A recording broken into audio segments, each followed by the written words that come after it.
ꯑꯩ ꯂꯥꯛꯀꯅꯤꯕ ꯆꯠꯀꯅꯤꯕ ꯃꯐꯝꯗꯨꯗꯅꯤ ꯍꯧꯖꯤꯛ ꯑꯩꯅ ꯉꯁꯥꯏꯅ ꯆꯠꯀꯅꯤ ꯍꯥꯏꯔꯝꯕꯗꯣ ꯑꯗꯨꯗ ꯊꯨꯡꯂꯦ ꯃꯤ ꯑꯃ ꯂꯥꯛꯏꯌꯦ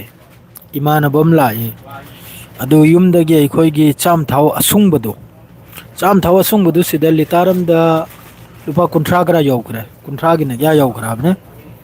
ꯑꯗꯨ ꯄꯩꯁꯥꯗꯤ ꯍꯤꯁꯥꯞ ꯇꯧꯅꯔꯨꯕꯗ ꯑꯩꯈꯣꯏ ꯏꯟꯗꯤꯌꯥꯗꯗꯤ ꯆꯥꯝ ꯀꯨꯜ ꯆꯥꯝ ꯌꯥꯡꯈꯩ ꯑꯗꯨꯝ ꯇꯥ ꯃꯥꯜꯂꯦ ꯑꯗꯨꯅ ꯆꯥꯛ ꯊꯣꯡꯅꯤꯡꯉꯥꯏ ꯆꯥꯝ ꯊꯥꯎ ꯅꯠꯇ꯭ꯔꯗꯤ ꯔꯤꯐꯥꯏꯟ ꯈꯔ ꯑꯩ ꯆꯥꯕ ꯍꯥꯎ ꯇꯥꯕ ꯆꯥꯝ ꯊꯥꯎ ꯑꯩꯈꯣꯏꯒꯤ ꯑꯁꯨꯡꯕ ꯆꯥꯝ ꯊꯥꯎ ꯍꯥꯏ ꯍꯥꯏꯅ ꯍꯥꯎꯕ ꯍꯦꯜꯂꯦ ꯑꯗꯨ ꯆꯥꯝ ꯊꯥꯎ ꯈꯔ ꯄꯤꯍꯜꯂꯛꯄ ꯑꯗꯨ ꯂꯧꯕ ꯂꯥꯛꯄꯅꯤ ꯑꯗꯨ ꯉꯁꯥꯏ ꯑꯩꯅ ꯃꯤꯅꯤꯠ ꯃꯉꯥ ꯇꯔꯨꯛꯈꯛ ꯂꯥꯏꯚ ꯇꯧꯔꯝꯃꯤ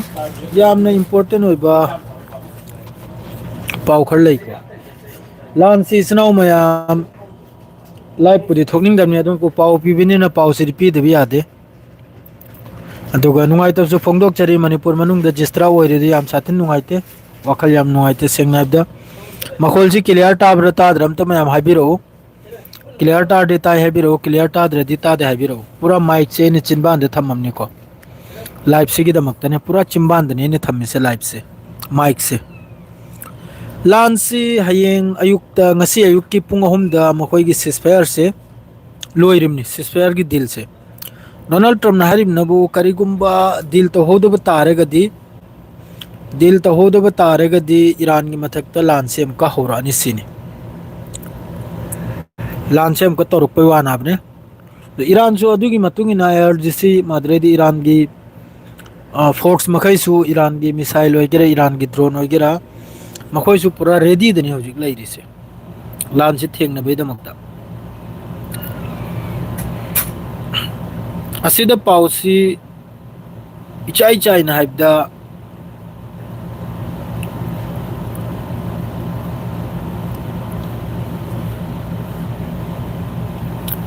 ꯁꯩꯗꯥ ꯕꯦꯒꯝ ꯑꯥꯎꯠꯁꯥꯏꯠ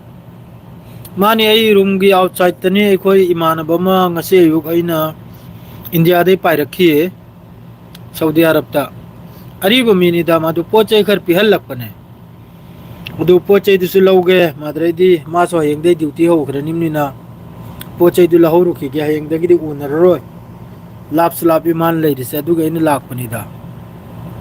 ꯄꯣꯠ ꯆꯩ ꯆꯥꯝ ꯊꯥꯎ ꯈꯔ ꯑꯗꯩ ꯆꯥꯅꯤꯡꯉꯥꯏ ꯊꯛꯅꯤꯡꯉꯥꯏ ꯑꯩꯈꯣꯏꯒꯤ ꯄꯥꯡꯒꯜꯒꯤ ꯃꯔꯣꯏ ꯇꯜ ꯆꯤꯅꯤ ꯇꯜ ꯈꯔ ꯍꯥꯏꯗ꯭ꯔꯥꯅꯦ ꯑꯗꯨꯒꯛꯇꯣ ꯈꯔ ꯄꯨꯔꯛ ꯌꯥꯕꯅꯦ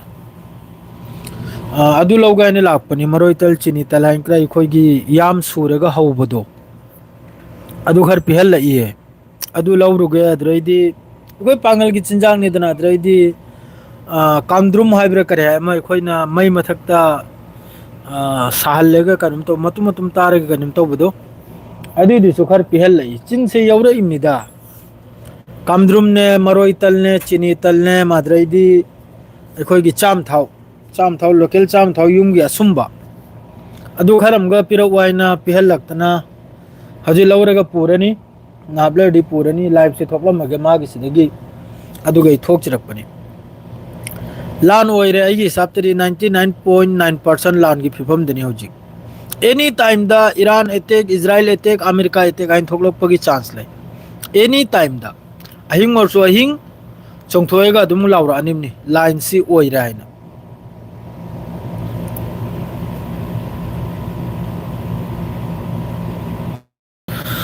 ꯑꯗꯨ ꯀꯅꯥ ꯀꯅꯥꯅꯣ ꯂꯩꯔꯤꯁꯦ ꯊꯦꯡꯕꯧꯗꯤ ꯊꯦꯡꯂꯦ ꯃꯇꯝꯁꯦ ꯑꯩꯅ ꯑꯗꯨꯝ ꯌꯦꯡꯕꯗ ꯈꯔꯕꯨꯗꯤ ꯇꯞꯂꯦ ꯋꯥꯂꯦꯀꯨꯝ ꯑꯁꯂꯥꯝ ꯆꯥꯛ ꯆꯥꯔꯕ꯭ꯔꯣ ꯆꯥꯛ ꯆꯥꯕꯤ ꯍꯥꯏꯔꯤꯁꯤ ꯀꯔꯤꯅꯣ ꯑꯩ ꯈꯪꯗ꯭ꯔꯦ ꯏꯆꯦ ꯃꯆꯥ ꯍꯥꯏꯔ ꯃꯥꯜꯂꯦ ꯏꯆꯦ ꯃꯆꯥ ꯍꯥꯏꯔ ꯃꯥꯜꯂꯦ whether Manipur people are note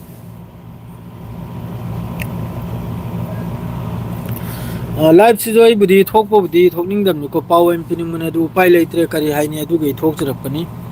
ꯐꯦꯁꯕꯨꯛꯇꯗꯤ ꯊꯣꯛꯇ꯭ꯔꯦ ꯑꯗꯨꯝ ꯌꯨꯇꯨꯞꯁꯤꯗ ꯉꯍꯥꯛꯇꯪ ꯊꯣꯛꯂꯝꯃꯤꯁꯤꯅꯤ ꯃꯤꯅꯤꯠ 15 10 ꯈꯛꯇꯪ ꯇꯧꯒꯦ ꯑꯗꯨꯒ ꯑꯗꯨꯝ ꯂꯣꯏꯁꯤꯜꯂꯒꯦ ꯂꯥꯏꯚꯁꯦ ꯏꯔꯥꯟ ꯍꯥꯏꯔꯤꯁꯤꯅꯕꯨ ꯖꯕꯇꯛ ꯑꯃꯦꯔꯤꯀꯥꯅ ꯙꯝꯀꯤꯒ ꯂꯣꯏꯅꯅ ꯖꯕꯇꯛ ꯋꯥ ꯍꯥꯏꯔꯤ ꯐꯥꯎꯕ ꯏꯔꯥꯟꯒꯤ ꯇꯔꯞꯇꯒꯤ ꯁꯤꯁꯐꯤꯌꯥꯔꯒꯤ ꯋꯥꯈꯜꯁꯦ ꯀꯥꯎꯊꯣꯛꯈ꯭ꯔꯁꯤꯅꯤ ꯏꯔꯥꯟꯅ ꯍꯥꯏꯔꯤꯁꯦ ꯑꯗꯨꯒ ꯃꯈꯣꯏꯒꯤ ꯋꯥꯔ ꯀ꯭ꯔꯥꯏꯝꯁꯦ ꯍꯧꯖꯤꯛꯁꯨ ꯑꯗꯨꯝ ꯂꯦꯕꯅꯟꯗ ꯑꯣꯏꯒꯦꯔꯥ ꯒꯖꯥꯗꯁꯨ ꯍꯧꯖꯤꯛ ꯂꯧꯔꯥꯡ ꯃꯆꯥꯗ ꯒꯖꯥꯗ ꯑꯃꯛꯀ ꯈꯥꯟ ꯌꯨꯅꯤꯁꯇ ꯏꯖ꯭ꯔꯥꯏꯜꯒꯤ ꯇꯔꯞꯇꯒꯤ ꯏꯁꯇ꯭ꯔꯥꯏꯛ ꯇꯧꯕꯩ ꯋꯥꯅꯤ ꯗ꯭ꯔꯣꯟ ꯑꯦꯇꯦꯛ ꯇꯧꯕꯒꯤꯅꯦ ꯗ꯭ꯔꯣꯟ ꯄꯥꯏꯍꯜꯂꯛꯂꯒ ꯑꯦꯇꯦꯛ ꯇꯧꯕꯒꯤ ꯋꯥꯅꯤ अदो इजराइल की एगेंस्ट से थोकपदी मैम थोबनाबने पार्टी से यामले मागी एगेंस्ट थोइसे जिस तरह मखोइना वार क्राइम तौरबा अदरेदी हेंजलिबा चेसम फिरुस चाक चाद्रिदे चाकती तुंग चारोगे रूम चारोगे अदुम सिदा पोचे खर पिहलक्पा इमानबम को लाई चिनी तल मरोय तल अमा करेगनो चानिंगाय मचिल खर यौबनिना खंगिब्रने अदु लौगायने लाकमनी वालेकुम अस्सलाम दुआ तो मिनसी मैम करीगदी एनी टाइम द लांसी होखबी है यामना चिंगनिंगाय वाफमनी लांसी सिस्फायर अदुमु ईरान की तरफ ते खंगी ममांग दगिसु जिस तरह ईरान मनुंग द लैखिद्रिबा लीडर मखै मखोगी जनरल कया माद्रिदे अंगांग 168 चामग हुमफुगा निपाल अंगांग अमक्की स्ट्राइक त शहीद ओइग्रिमनी असिने ईरान अदुक थुन्ना सिस्फायर तौने जै थाजो वाले हौजिक हाइबुबु पाउ करिमता लेत्रे ईरान ग इजराइल ग थेंगनबगी मतुंगदा कनाना कयाम नै वेदर नोंग नोंसित तौबा हौरे थुन्ना मत पाउ पाबिरो ओ अदोइदि पाउ सिनी लान से एनी टाइम द हौरक पे नुंगाइते अदोम द वेदर अना एक माद्रेदि अमा मत तौबसिदा लाइव थोपसे लाइव से अदुम सोइस लोइ जलसि चिनाउ मयम अहिंग औरजो हौदोरकनी लान एनी टाइम द इजराइल अमसुंग अमेरिका ग लान तौरक पे एनी टाइम द फिफम अदुदनी इजराइल की सपोर्ट अमेरिका के सपोर्ट इजराइल सुमागी खोचु खुलाई मागी जेट फाइटर अम पूरा रेडी नी अदुगा रशिया की तरफ तक चाइना की तरफ तक वार्निंग नी ईरान दा ग्राउंड ऑपरेशन गुम्बा यामना चावना इटेक तौर गुम्बगी फिफम अम लेसिनी अदुनु चेक्सलुसिनी ईरान दा हरिसे अदुगुम्बा अपडेट थोलकपगा आइना अहिंगरसु इंशाल्लाह मयाम दा पाउसी थोंगहलकप ngamsanu अदो हौजी वेदर सु फत्र हारमनिना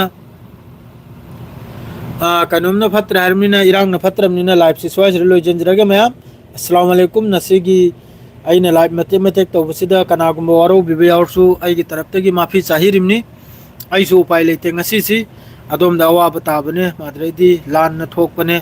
माद्रे आइसु सोम द थबक न खर चिलबने मरम ओइरगा मयाम वारो बिबया दे शेयर गे लोइजरगे सलाम अलैकुम।